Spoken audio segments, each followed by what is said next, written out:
You ever wake up thinking it'll be just another normal morning, only to find the HOA president digging through your barn like she's leading some kind of secret raid? That's exactly what happened to me last week when Karen, our local HOA busybody, showed up unannounced with 2 other board members and a camera phone, claiming I was hiding illegally harvested wheat on my property.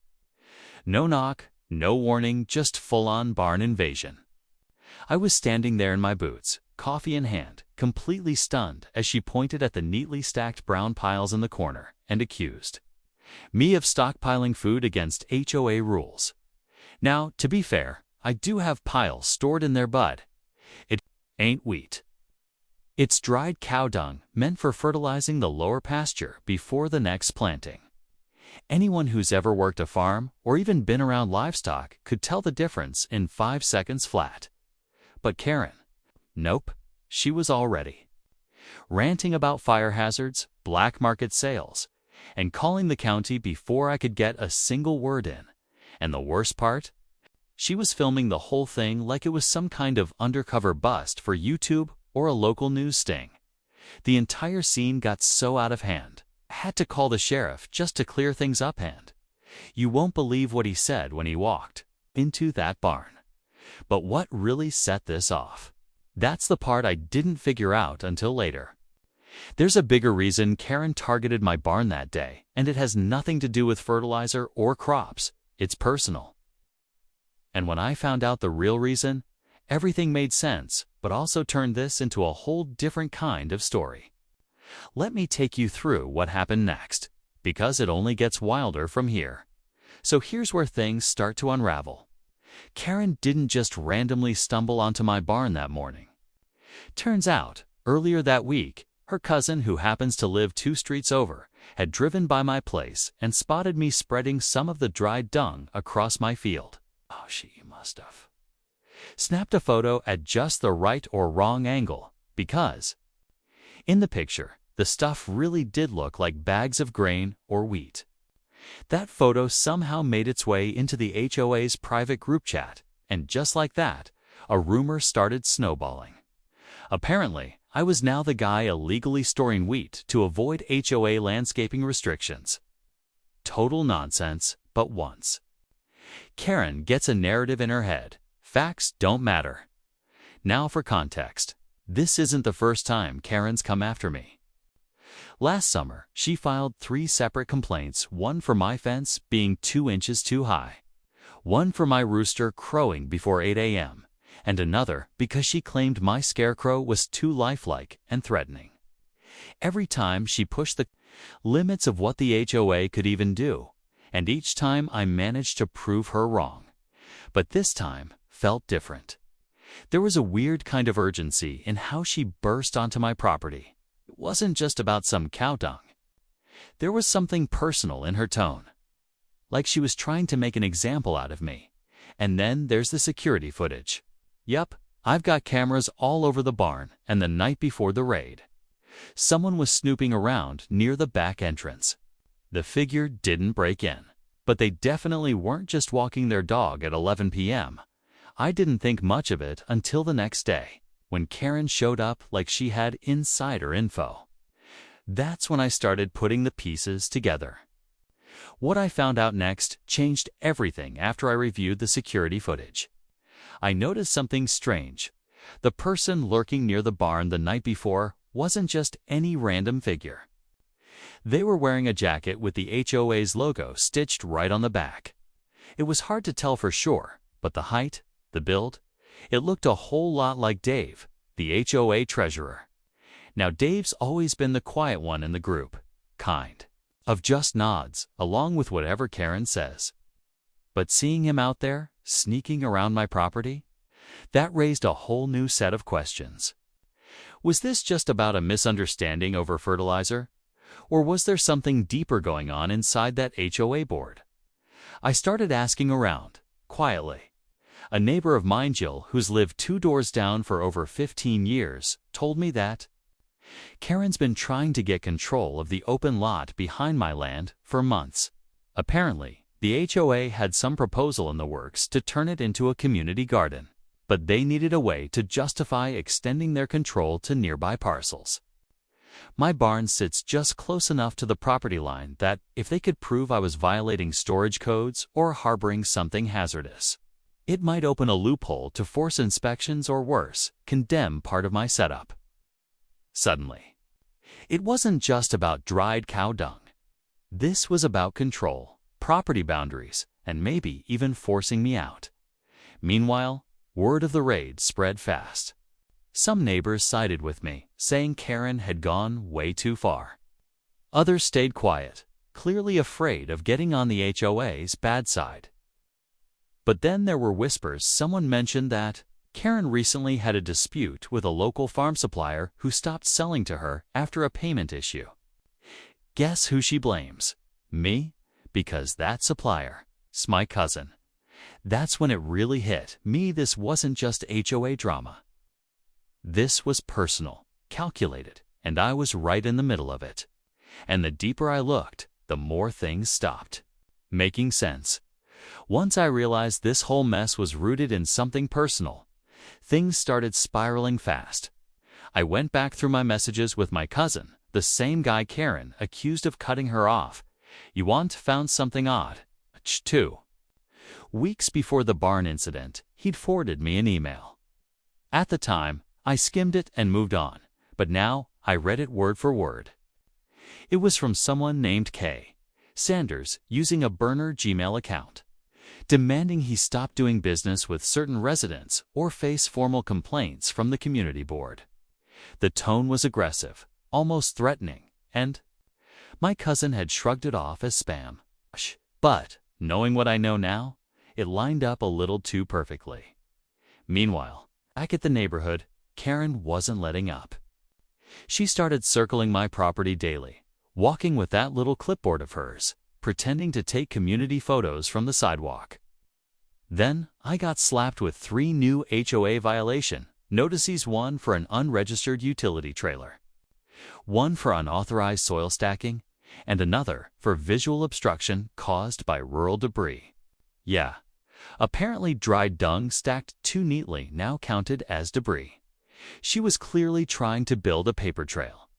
The more I ignored it, the more intense it got. Then came the anonymous complaint to the county about suspicious farming operations and potential illegal compost production. I kid you not. 2 guys from the county office showed up with clipboards and paperwork, wanting to inspect the barn and fields. One of them looked genuinely embarrassed to be there. He even whispered, "We've never had a complaint like this before." That's when I knew this was bigger than HOA harassment. Karen was trying to use every system, every rule, every loophole she could find to make me look like a public nuisance. But here's the part that really shook me. The night before, I was supposed to meet with the county rep for a formal inspection. Someone left a thick envelope taped to my front door. No name, just a stack of HOA internal meeting notes, handwritten logs, and one typed page with a plan titled, "Steps to Neutralize Rural Encroachment." My name was listed at the top. I stood there holding that envelope, heart thudding in my chest, trying to make sense of what I was reading. The document wasn't just some passive-aggressive HOA nonsense. It was an actual step-by-step blueprint to push me off my land. Neutralize Rural Encroachment wasn't just a catchy title. It was a coordinated plan. There were bullet points outlining fake complaints to file, calls to specific county officials, and even a list of targeted properties. Mine was at the top, but 2 others in the neighborhood were circled: 2 families who, just like me, had lived here before. The HOA got aggressive with new regulations, and then I saw it. An attached memo with a realtor's business card clipped to the back. Turns out, the HOA president Karen had been quietly working with a development company behind the scenes, a company interested in buying out properties for a proposed eco-housing project. Of course, they needed the land first, especially the parcels on the outer edge, like mine. They'd been trying to buy me out for years, but I always refused. I didn't want a dime from them. I just wanted to be left alone to farm my land, spread my cow dung in peace, and live the life I built. But now they were playing dirty. The plot thickened when I took the envelope to my friend Rachel, who's a paralegal. She flipped through it and said, "This isn't just shady. Some of this is borderline illegal." She pointed out notes about staging violations and deliberately falsifying property reports. But then she paused, narrowed her eyes at a name scribbled in the margin, and said, "Wait, isn't this guy your insurance agent?" That's when it hit me, someone I trusted. Might have been feeding Karen info from the inside. Insurance records, property appraisals, even claim history. It would explain how she knew exactly what to target. And if that was true, this wasn't just an HOA war anymore. This was sabotage, and I was going to find out just how deep it went, because the next name on that envelope made my stomach drop. It was someone in my own family. I stared at the envelope again, at that last name circled in red inktum. My cousin, the same one who tipped me off about Karen, the same guy who sent me that weird email weeks ago. My stomach dropped. I called him right then and there, trying to stay calm, trying to act like I didn't just read something that made my whole world tilt sideways. He picked up like nothing was wrong, like we were still on good terms. I asked him straight up, "Have you ever spoken to Karen outside of HOA stuff?" He hesitated, just a beat too long. Then he said, "Well, yeah, a couple of times. Why?"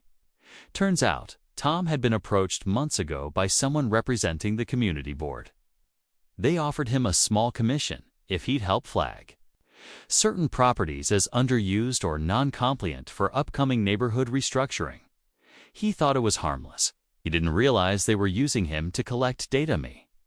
My supply orders, equipment upgrades, field rotations, schedule stuff. No one should have known unless they were watching closely or pulling info from someone on the inside.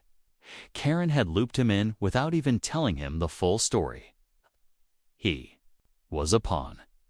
And once he realized it, he was furious. We came up with a plan. The next HOA board meeting, I walked in with Tom by my side, envelope in hand, and a stack of printed HOA bylaws. I calmly read out the pages detailing coordinated harassment, conflict of interest violations, and misuse of internal documents. Then I laid the envelope on the table and said, "This is going to the county and the local news in 24 hours unless every violation against me is dropped. Karen resigns." You could have heard a pin drop. Karen didn't say a word. Her hands were shaking. She left the meeting before it even ended. By morning, every false complaint against me was marked resolved. And by the end of the week, Karen's resignation letter hit every mailbox in the neighborhood. Peace, finally. But just when I thought it was all over, I got one more message. An anonymous letter slid under my barn door. No return address, just one line typed in all caps. "You think it ended with Karen?" When I saw that note, I didn't. Panic-eyed, had enough of being jerked around by HOA games and anonymous threats. I handed it over to the same county official who'd helped clear my name. He took it seriously, said they'd quietly look into it. But deep down, I knew this wasn't about fear anymore.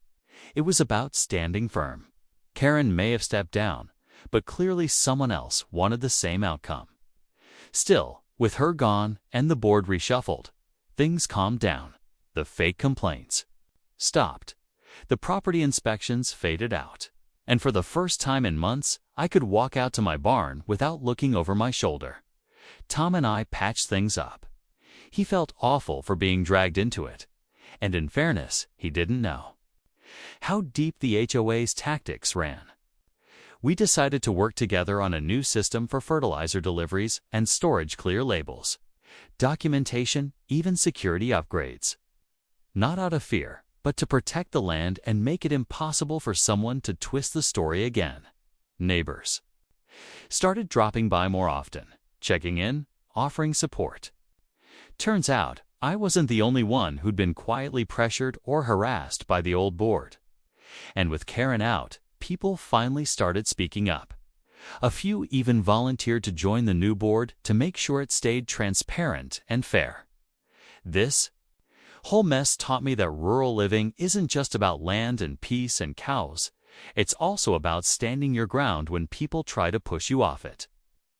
HOA drama can spiral fast, especially when power gets personal.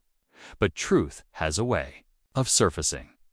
And when you've got your facts straight and a little cow dung to back it up, you'd be surprised how fast the bull clears out.